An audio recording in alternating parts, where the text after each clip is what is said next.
বিভিন্ন গণমাধ্যমের তথ্যমতে আমরা জানতে পেরেছি 265-র অধিক আমাদের শিক্ষার্থী বন্ধু যাদের সাথে আমরা এতদিন ক্লাস করেছি, রাস্তায় শ্রমণ দিয়েছি, তারা আজকে কবরের সাইডে আছে। সারা দেশের বিশ্ববিদ্যালয় কলেজ ক্যাম্পাসগুলোতে যে নির্বিচারে গুলি করার নির্দেশদাতা হিসাবে স্বরাষ্ট্রমন্ত্রীকে পদত্যাগ করতে হবে, পুলিশ প্রধানকে পদত্যাগ করতে হবে।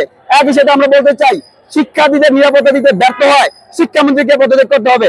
আমরা দেখতে পেয়েছি তথ্য প্রযুক্তি মন্ত্রী পুরো বাংলাদেশের মানুষকে ডিজিটালি ক্র্যাকডাউন করে জিম্মি করেছে, একদিকে তাকে পদত্যাগ করতে হবে।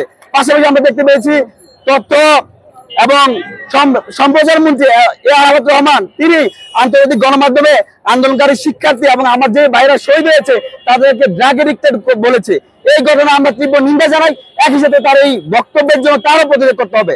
একই সাথে আমরা বলতে চাই, প্রত্যেকটা বিশ্ববিদ্যালয় কলেজে এখনো পুলিশ, র্যাব, বিজিবি, সেনাবাহিনী মোতায়েন রয়েছে, অনতিবিলম্বে সেগুলো প্রত্যাহার করতে হবে।